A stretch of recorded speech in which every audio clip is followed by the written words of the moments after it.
मित्रों, आज के इस कार्यक्रम में हम हिंदी साहित्य की वैचारिक पृष्ठभूमि पर बात करने जा रहे हैं।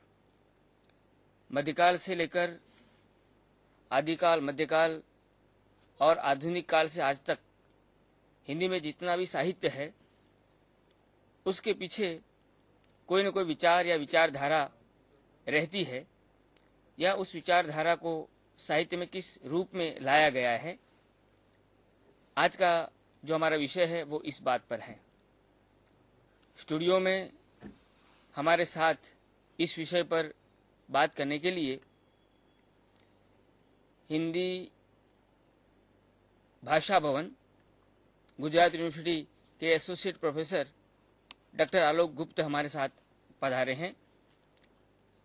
नमस्कार सर। आप गुजराती से हिंदी में और हिंदी से गुजराती में अनुवाद करते हैं।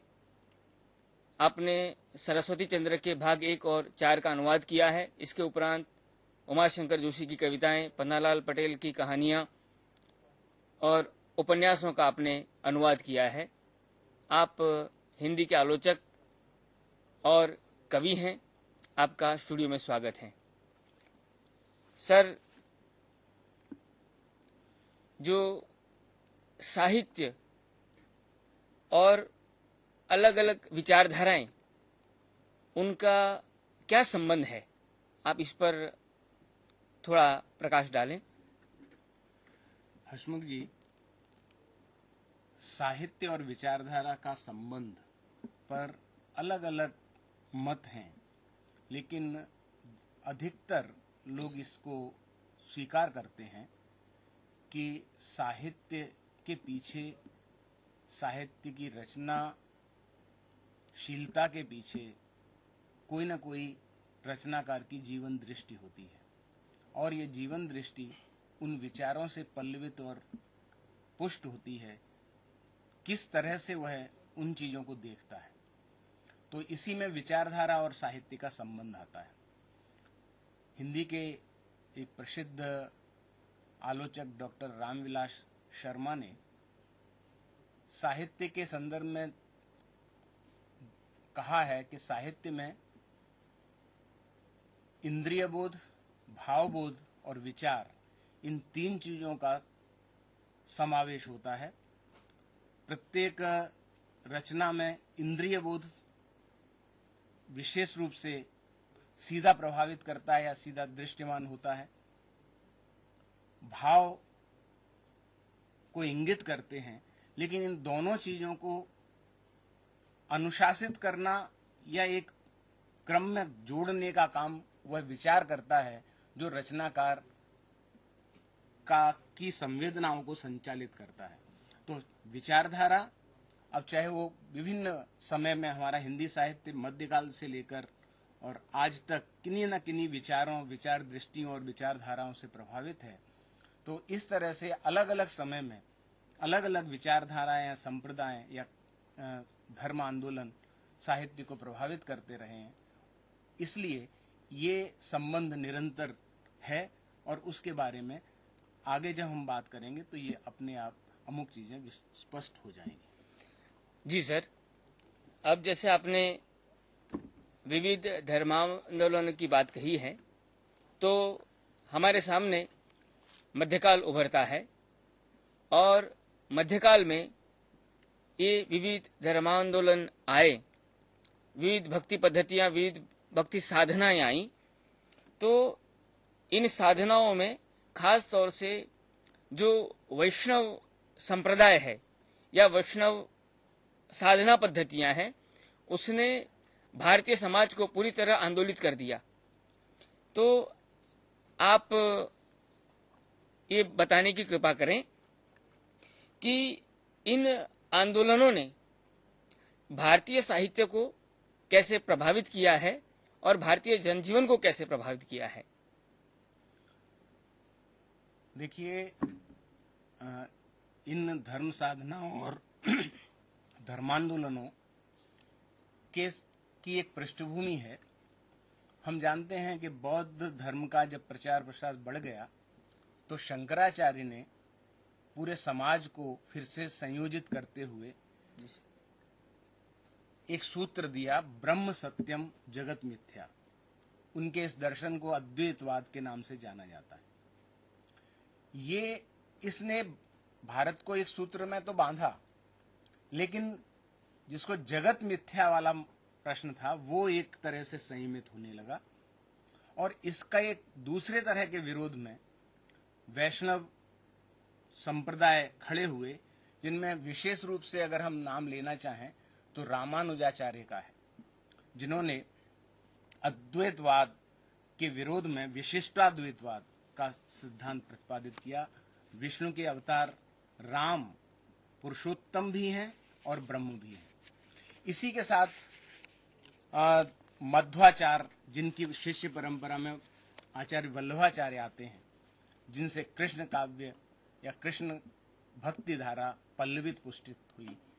इसी तरह से निम्बाकाचार्य हैं, राधा वल्लभ संप्रदाय है। ये सारे संप्रदाय कहीं ना कहीं हमारे भक्ति आंदोलन के समय को और उससे पहले के जो धर्म आंदोलन है, ये सारे समाज को संयोजित करते हैं, जिसके मूल में शंकराचार्य के अद्वैतवाद का दूसरी तरह से विरोध है, जो ये मानता है कि ब्रह्म भी सत्य है।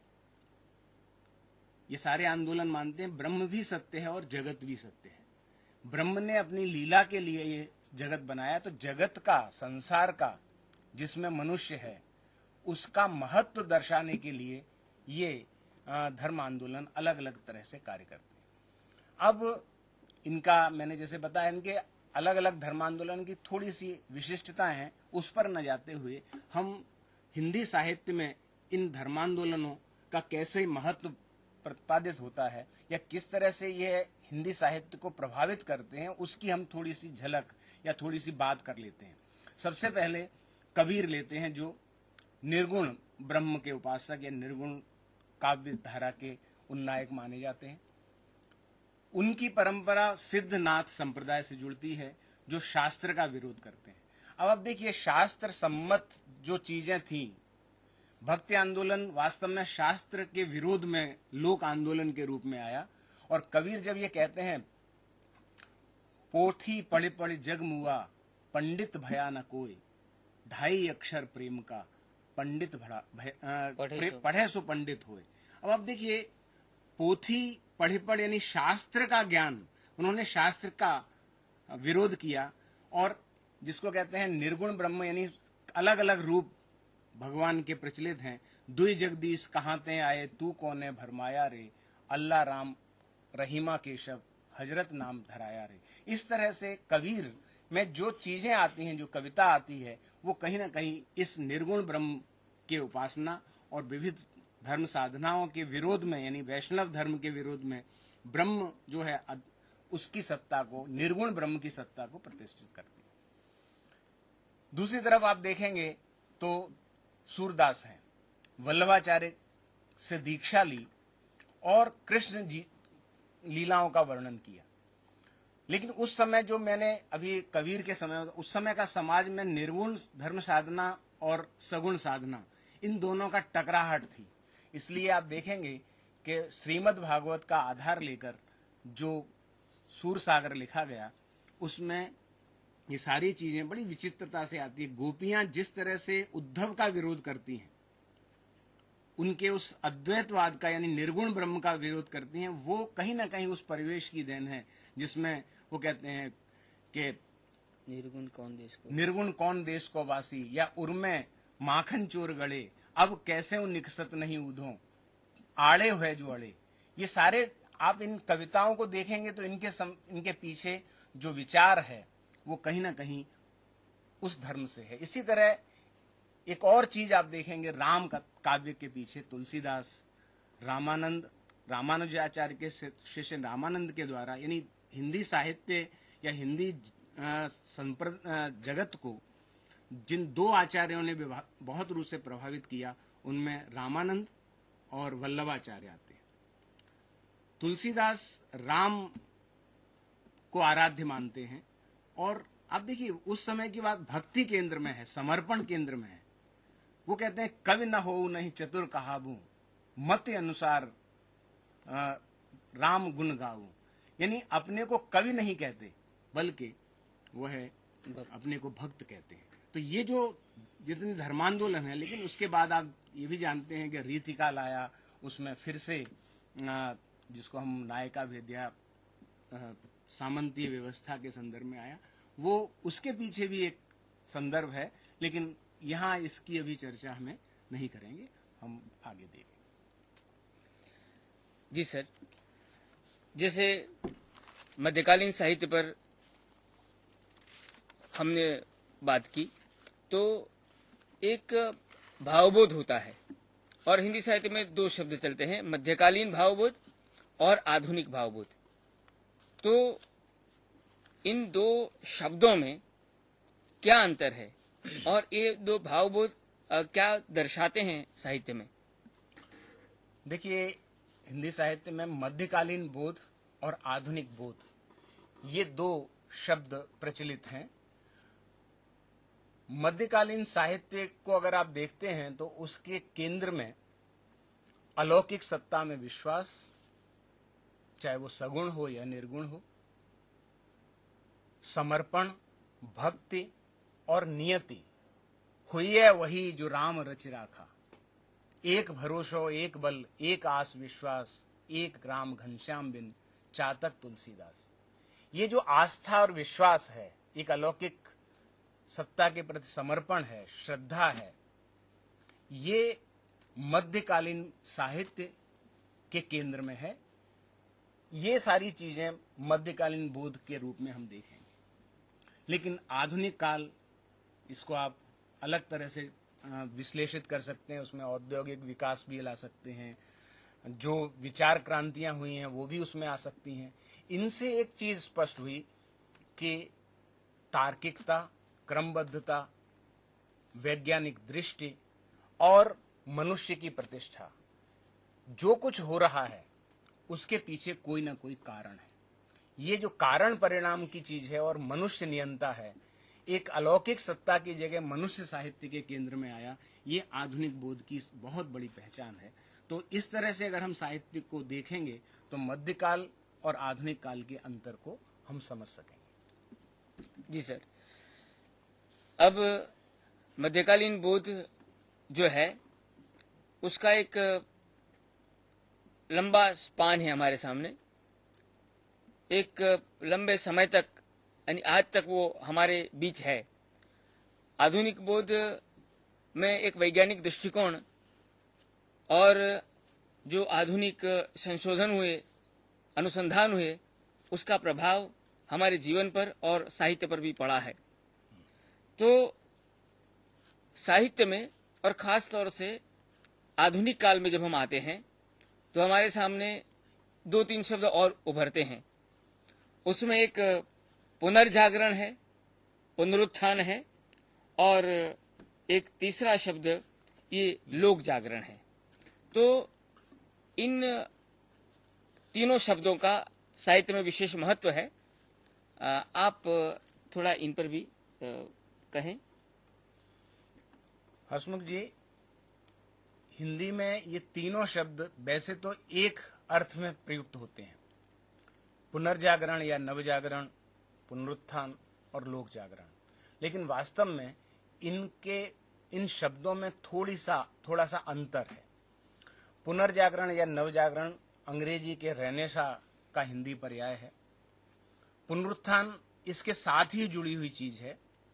उपनिवेशवाद या उपनिवेश की स्थिति में जो देश रहता है वो अपने पुनः जागृति, जिसको हम पुनर्जागरण कहते हैं, उस समय वह अपने इतिहास को देखता है, अपने अतीत के बारे में जानना चाहता है और उसको खोजने की कोशिश करता है, तो जिसको हम पुनरुत्थान कहते हैं।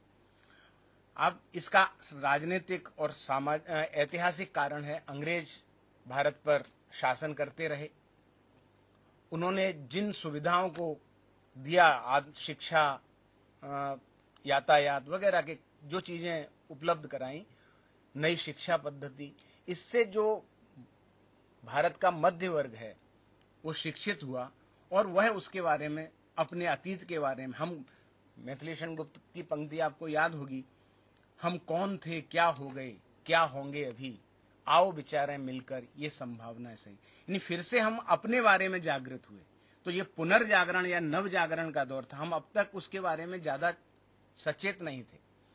इसी के साथ जुड़ता है पुनर्जागरण, पुनरुत्थान। पुनरुत्थान में आप देखेंगे कि हम अतीत के बारे में जानते हैं, और हमारा भारत का अतीत जिसको हम कहते हैं स्वर्ण काल है, गुप्त वंश। इसलिए आप देखेंगे चंद्रगुप्त जयशंकर प्रसाद के नाटकों में उस गुप्त वंश पर आधारित कई नाटक हैं। ये चंद्रगुप्त है, ध्रुव स्वामी है, स्कंदगुप्त है। ये सारी चीजें कहाँ जुड़ती हैं कि हम अपने उस अतीत को जो विशिष्ट है उसको फिर से याद करें, उसको, यह पुनरुत्थान के संदर्भ में है। इसलिए मैथिलीशरण गुप्त ने ये जो नवजागरण के पहले दौर के अंत तक हम चलें अगर देखें तो ये सारी चीजें हमें मिलती हैं कि मैथिलीशरण गुप्त ने जितने भी खंड काव्य लिखे उनमें कहीं ना कहीं पौराणिक प्रसंग है, और इन सारी चीजों के साथ जुड़ती है चीज। तो ये पुनरुत्थान, लोक जागरण उसी से जुड़ी हुई चीज है, लेकिन वास्तव में रामविलास शर्मा ने इसको भक्ति आंदोलन से जोड़ा। कि दोनों का अंतर वो करते हैं यहाँ पर कि जिस तरह से नव जागरण है वो मध्य वर्गीय समाज को जागृत करता है। इससे पहले भक्ति आंदोलन वो जनता का आंदोलन था, जनता के बीच में से संत आए थे, और वह यानी जो शास्त्रगत भक्ति है उससे भक्ति आंदोलन की भक्ति में बहुत बड़ा अंतर है। राम से बड़ा राम का नाम, ये जो जिससे समाज में जो जाति प्रथा थी उसको इन निर्गुण मत वाले कबीर और उनके संप्रदाय के लोगों ने, दादू वगैरह उनके शिष्य परंपरा ने उसको तोड़ा। तो ये जो मैंने बताया कि लोक जागरण का जो शब्द है या ये जो टूल्स जिसको हम कहते हैं वो दोनों तरह से प्रयुक्त होता है, लेकिन रामविलास शर्मा ने इसको भक्ति आंदोलन से जोड़ा। इसलिए वो कहते हैं कि एक बार हम जब जागृत हो गए तो ये नव जागरण कह सकते हैं, इसलिए उन्होंने इस शब्द का प्रयोग किया। इसी के साथ देखिए आप भारतेंदु आते हैं। भारतेंदु का पूरा साहित्य इस संदर्भ में आप देख सकते हैं। उन्होंने, अंग्रेज का शासन था, कुछ चीजें बदल रही थी, उस दौर के सभी रचनाकारों के मन में दुविधा थी, एक द्वंद्व था। एक तरफ कुछ अच्छा हो रहा है, दूसरी तरफ समझ में नहीं आ रहा। तो इसलिए मैं एक काव्य पंक्ति उनकी पढ़ता हूं, उससे ये चीजें बहुत स्पष्ट हो जाएंगी।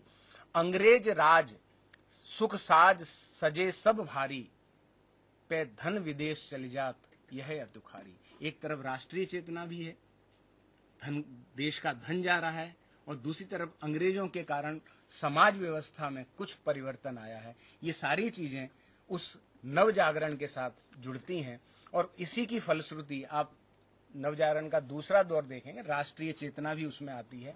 राष्ट्रीय चेतना, स्वाधीनता आंदोलन भी हमारे हिंदी साहित्य को बहुत अलग तरह से प्रभावित करता है। उसकी भी चर्चा अगर हम करना चाहें इसी दौर में, तो देखिए एक चीज बहुत स्पष्ट, हिंदी के अध्यापक और हम विद्यार्थी इन चीजों को जानते हैं। हम जानते हैं कि छायावादी काव्य जो है उसके बारे में एक धारणा ये प्रचलित है कि जब देश में स्वाधीनता आंदोलन अपनी चरम सीमा पर था, ऐसे में ये जो छायावादी कवि हैं वो कल्पना की दुनिया में उड़ान करते थे। अब आप देखिए कि ये जो धारणा है ये क्या बताती है, साहित्य जो है वो समाज से या अपनी धरातल से कटा हुआ लग रहा है, कल्पना की दुनिया में ये उड़ान करते हैं। लेकिन हिंदी के आलोचकों में, जिनमें हम छायावादी आलोचकों में नंदुलारे वाजपेयी हैं, छायावाद का पुनर्मूल्यांकन करते हुए नामवर जी ने इस चीज को बहुत अच्छी तरह बताया है कि वास्तव में छायावाद भी जो है वो राष्ट्रीय चेतना की कलात्मक अभिव्यक्ति है। पंत की उस कविता का आपको याद होगा, जिस कविता में वह एक विहंगिनी को याद करके कहते हैं, कौतूहल है उसमें। क्या पंक्तियां हैं उसकी? प्रथम रश्मि का आना रंगिन तूने कैसे पहचाना, कहो कहो हे बाल विहंगिन पाया तूने यह गाना। से ये गाना तूने पाया है, एक कौतूहल, यानी जो बदलाव आ रहा है उसे तुझे तुझे प्रभात हो रहा है। तो एक पूरे रूपक में जो नई चीजें सामने आ रही है उसका वह करते हैं। वास्तव में ये चीजें एक अलग संदर्भ में हमें देखनी चाहिए। जी सर, पुनर्जागरण के संदर्भ में हम देखें तो भारतेंदु हरिश्चंद्र का योगदान विशिष्ट रहा है और इसी संदर्भ में 1857 का जो प्रथम विप्लव है, एक प्रकार से हमारा प्रथम स्वतंत्रता संग्राम है। और भारतेंदु हरिश्चंद्र ने, जिसको हम आज राष्ट्र कहते हैं या राष्ट्रीयता कहते हैं, उसका पहला विचार भारतेंदु हरिश्चंद्र देते हैं। क्योंकि उस समय यानी जैसे मुगलों का आना और इस राष्ट्र पर सत्ता पर काबिज होना और उसके बाद की जो परिस्थितियां हैं करीब 350-400 साल तक, और उसके अंतर्गत सारा देश मानो टुकड़ों में बट गया है और छोटे छोटे रजवाड़े हमारे सामने उपस्थित है, तो उनके पास कोई राष्ट्र की परिकल्पना नहीं थी। ये रजवाड़े जिनको एकत्रित करने की मानसिक भूमिका एक प्रकार से भारतेंदु हरिश्चंद्र तैयार करते हैं और एक राष्ट्र का कॉन्सेप्ट हमको देते हैं। तो इन परिस्थितियों में नवजागरण की जो स्थिति है उसमें 1857 के उस प्रथम स्वतंत्रता संग्राम का क्या योगदान है सर? देखिए 1857 का जिस पर इन दिनों पुनः विमर्श चला है और काफी खुलकर चीजें आई हैं, कई महत्वपूर्ण पत्रिकाओं के विशेषांक भी उस पर निकले हैं और इसे प्रथम स्वाधीनता संग्राम की संज्ञा भी देते हैं। कुछ लोग विद्रोह बनाते हैं, कुछ लोग बहुत साधारण रूप से इसको लेते हैं कि ये साधारण सैनिक विद्रोह था। तो ये जो अलग अलग संदर्भ हैं, इनके साथ अगर आप जोड़ें तो ये वास्तव में तो अंग्रेजों के विरुद्ध जो चेतना जागृत हो रही थी उसका प्रतिफलन है। और यानी ये बात बिल्कुल सच है कि हमारे यहाँ छोटे छोटे राज्य थे जिनको हम राजाओं के, सामंतों के, हाँ, इनके बीच से, लेकिन भारतीय उपमहाद्वीप की एक और विशेषता है कि वैसे वह इन चीजों में बटा हुआ था लेकिन सांस्कृतिक एकता हमारे साथ थी। वो चाहे किसी भी देश, चाहे दक्षिण का राजा हो, पूर्व का हो, उत्तर का हो, लेकिन सांस्कृतिक एकता जिसको हम सांस्कृतिक भावात्मक एकता जिसको कह सकते हैं, वो उसके केंद्र में थी। इसलिए पूरा भारतीय समाज एकजुट रहा इन चीजों में। तो लेकिन राष्ट्रीयता जिस अर्थ में हम प्रयुक्त करते हैं, वास्तव में ये अवधारणा है तो ये यूरोप की, और राष्ट्र जो है वो भावात्मक इकाई है, लेकिन इसे बाद में हम इसको भौगोलिक संदर्भ भी देते हैं, इतिहास से भी जोड़ते हैं। और इसीलिए आप देखेंगे छायावाद में राष्ट्रीयता भी है और अंतरराष्ट्रीयता भी, विश्व मानव की भी चर्चा करते हैं कि ये जो राष्ट्रीयता, अंतरराष्ट्रीयता, इन दोनों का संदर्भ भी हिंदी में काफी प्रयुक्त होता है। राष्ट्रीयता के संदर्भ विशेष रूप से हैं। आप अगर प्रेमचंद के उपन्यासों में देखेंगे तो आपको क्रांतिकारियों के संदर्भ भी मिलेंगे, कांग्रेस, राष्ट्रीय राजनीतिक पार्टियों के संदर्भ भी मिलेंगे, समाज में जो सुधार चल रहा है उसकी भी बात आएगी। तो ये पूरा का पूरा जो राष्ट्रीय स्वाधीनता आंदोलन है उनमें कहीं ना कहीं ये चीजें मिलती हैं। जी सर, ये पूरा 1801 से लेकर यानी 19वीं शताब्दी जिसको हम कहें, और 19वीं शताब्दी 1947 तक ये राष्ट्रीय आंदोलन का समय रहा है। और राष्ट्रीय आंदोलन में गांधी विचारों का और गांधी के कार्यों का बहुत बड़ा प्रभाव रहा है। कई लोग इसे गांधीवाद भी कहते हैं। तो गांधी ने अपने विचारों से साहित्य को कैसे प्रभावित किया, बाद में विविध वाद या मत भी आए, लेकिन हम ये जानना चाहेंगे कि गांधी ने खास तौर से हिंदी साहित्य को कहां तक प्रभावित किया है। देखिए, गांधी जी अफ्रीका में थे, 1915 में वो भारत आए और उन्होंने सबसे पहले भारत को देखा और उसके बाद उन्होंने राजनीति में प्रवेश किया। वह आंदोलन अफ्रीका में चला चुके थे।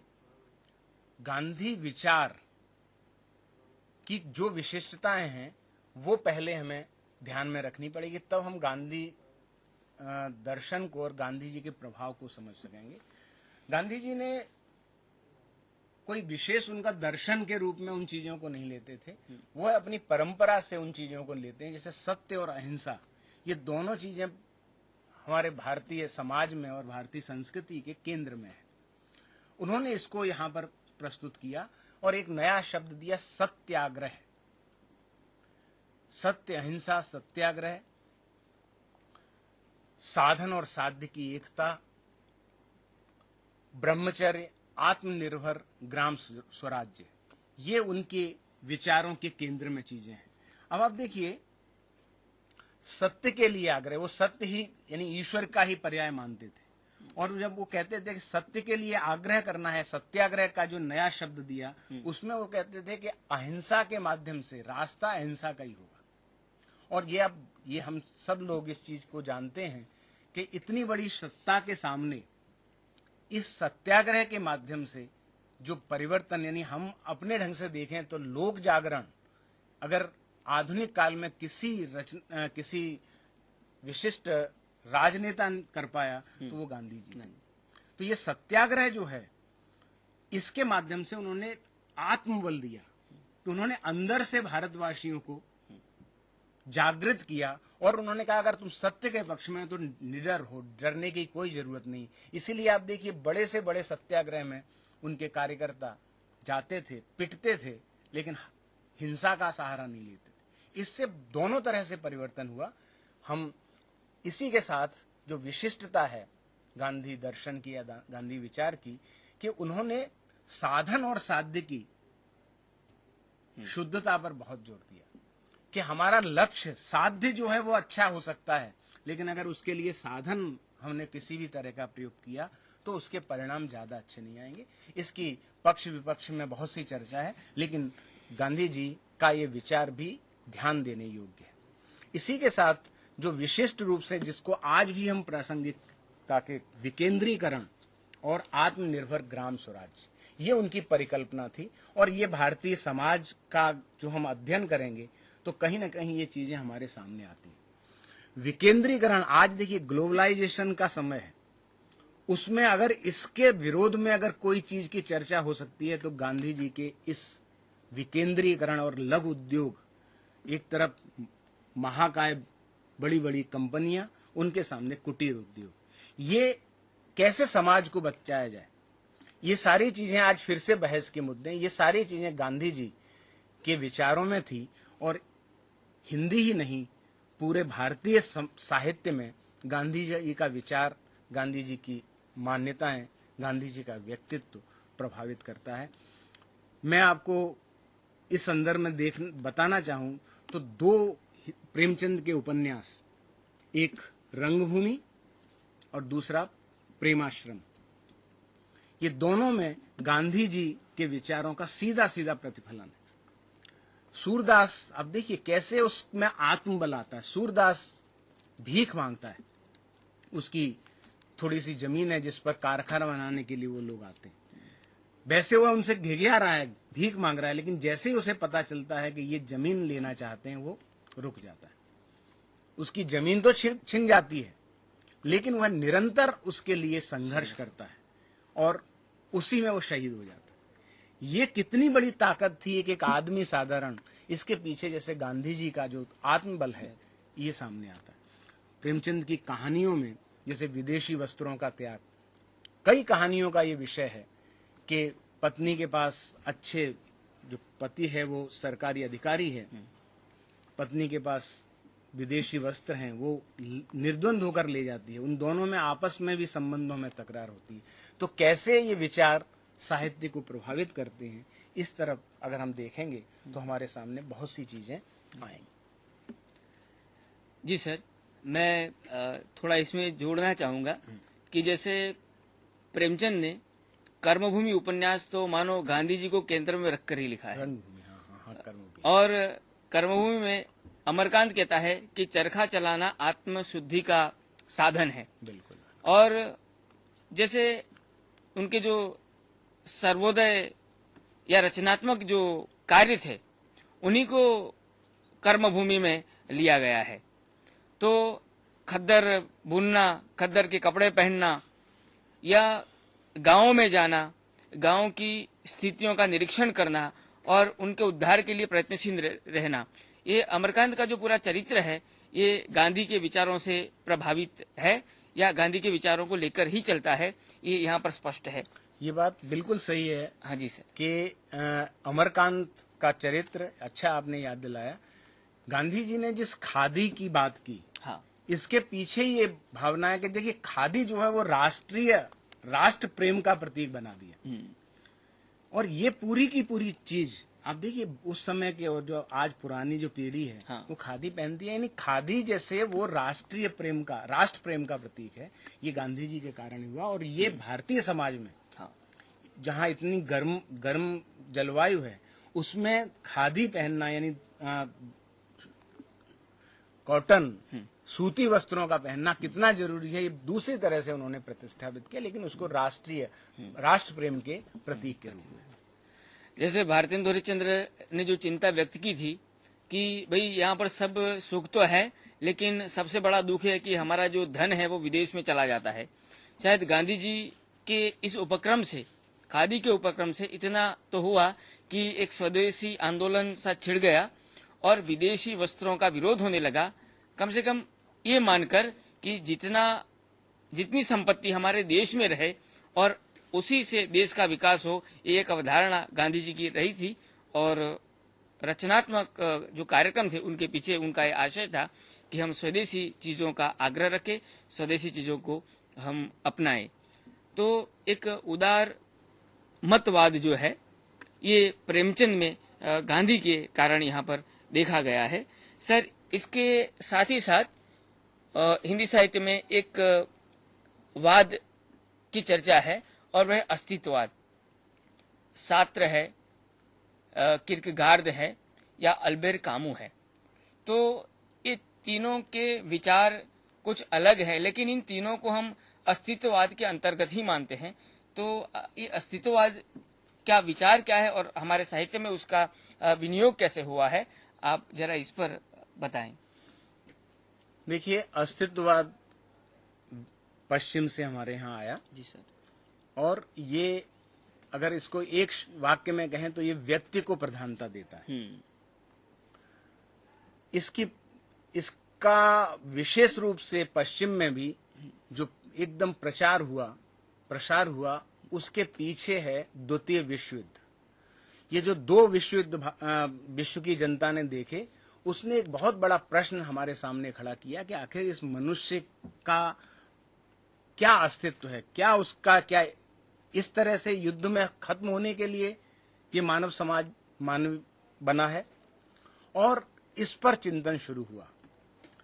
इसी में नीत्शे से, जिस तरह से आपने और बात की, किर्केगार्ड वगैरह, इन सब का एक रूप है जिससे ये वाद जो है वो विकसित होता है। लेकिन इसके केंद्र में, मूल में जो 3-4 विशिष्टताएं हैं उनको हमें ध्यान में रखना चाहिए। सबसे पहले मानव निराशा की उत्पत्ति। जो दो विश्व युद्ध में मनुष्य ने देखा कि किस तरह से मनुष्य का कोई जो सबसे प्रकृति का सबसे महत्वपूर्ण जो प्रदान है, सर्जन है, वो मनुष्य, और वो बिल्कुल उसका कोई महत्व ही नहीं रहा। तो ये जो निराशा, कुंठा, ये इसका जन्म द्वितीय विश्व युद्ध के बाद हुआ। तो एक तो ये है, और ये व्यक्तित्व को प्रधानता देता है, स्वतंत्रता को प्राधान्य, मनुष्य चुनने के लिए, अपनी इच्छा से काम करने के लिए, ये सारी जो चीजें हैं। आपने अल्बेर कामू की बात की। अस्तित्ववाद के केंद्र में एक अवस्तुता, हिंदी में जिसको कहते हैं, वास्तव में जिसको नथिंगनेस, ये कंसेप्ट बड़ी अच्छी तरह से समझाया। उन्होंने ये कहा कि एक नियति कैसी है आज के मनुष्य की, कि उसको सिसिफस का उन्होंने एक मिथक दिया कि एक आदमी को एक चट्टान को लाद कर ले जाता लाद कर ठेलते हुए पहाड़ की चोटी तक ले जाना है। वो वहां ले जाता है, वो फिर नीचे आ जाती है, फिर ले जाता है, जैसे उसके काम का कोई अर्थ नहीं है, निरर्थकता जिसको एब्सर्डिटी कहते हैं। ये सारी चीजें इस अस्तित्ववाद से आई और इसके कारण हिंदी साहित्य में जो नई कविता है उसमें ये चीजें आती हैं, अकविता में बहुत सी चीजें आती हैं, हमारा जो अकहानी है इनमें भी ये चीजें आती हैं, संबंधों में जो बिखराव हुआ, विसंगतियां हुई, इन सारी चीजों में। जिस मैंने विश्व युद्ध की बात की उससे हमारे साहित्य को भी प्रभावित हुआ। आपको याद होगा धर्मवीर भारती का अंधा युग, हाँ। इसमें पौराणिक प्रसंग जरूर है लेकिन इसमें कहीं ना कहीं युद्ध से उभरी हुई विसंगति, जिसने महाभारत ने दो की जिंदगियों को खत्म कर दिया, एक अश्वत्थामा और दूसरा युयुत्सु। हम उस नाटक के कुछ दृश्य और डॉक्टर राम स्वरूप चतुर्वेदी और नामवर सिंह की टिप्पणी के साथ कुछ अंश देखेंगे और उस पर फिर बात करेंगे। तो आप देखिए उस अंधा युग के कुछ दृश्य। ये अंधा युग। तीसरी तरफ माँ सबसे ध्यान रखना, लेकिन समानता ये कि मनुष्य जो बनेगा। हाँ, देखिए वो उस दृश्य को दिखाना चाहेंगे हम। के उत्तरार्ध का एक सामान्य मनुष्य है। क्या मैं सिर्फ घास फूस हूँ जो छोड़ दिया जाएगा भविष्य के प्रयोग और काटे या सिद्ध उस पीड़ा में सामना नहीं करता जो आप करते हैं अपनी अंतरात्मा के समक्ष करते हैं।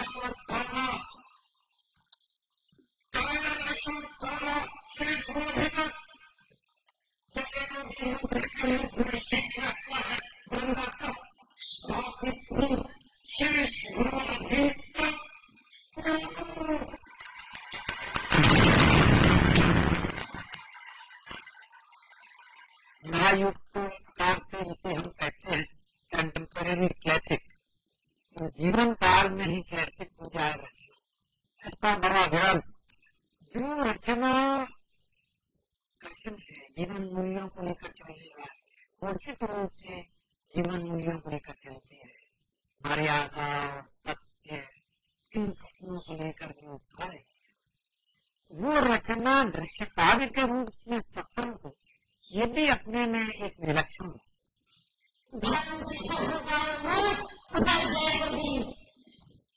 धर्म किसी और नहीं था लेकिन सभी धर्म भी प्रभुत्व से कर्मचारी।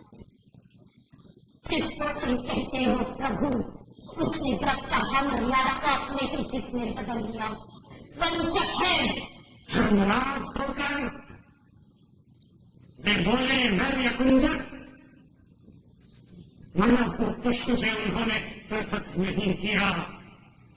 उस दिन से मैं हूं पशु मात्र, अंध पर पशु, अंध पर पशु। ये बहस बहुत दिनों चली हिंदी में। वो नाटक है एक काव्य। अंधा युग को लिखा गया था मेरे सामने। अंधा युग को उन्होंने परिवार में तो पढ़ा ही, लिखा जा रहा था तो हर आदमी से उन्होंने उसको दिया, उसकी मैन्युस्क्रिप्ट। यार मैंने जीवन में पहला अटेम्प्ट किया है ये। अंधा युग नेहरू की मृत्यु के बाद 60 के दशक में हिंदुस्तान जो था, उस हिंदुस्तान में अंधा युग एक सभ्यता की समीक्षा बन करके पेश हुआ। सन 50 का भारत अंधा युग नहीं था। वो भारत अंधा युग मालूम हुआ 64 के बाद, और यही वजह है कि अब्राहम अल-काजी ने उसको एक वो अर्थ दिया, उन संभावनाओं को तलाशा जो कि सन 50 में उसमें थे नहीं। सन 50 में अंधा युग दूसरे महायुद्ध के बाद की यूरोप की एक विनाश लीला की गाथा थी। सन 60 के बाद अंधा युग में यह अर्थ आया कि उसका यूरोप से कोई ताल्लुक नहीं है, बल्कि ठेठ कहना चाहिए कि गांधी की मृत्यु के बाद का ये भारत है। इसलिए रचनाएं अर्थ, चूंकि अंधा युग में यह संभावना है कि हो सकता है अंधा युग में आज शताब्दी के अंत का भारत और शताब्दी के अंत का विश्व उसमें अर्थ पा सके। जी सर।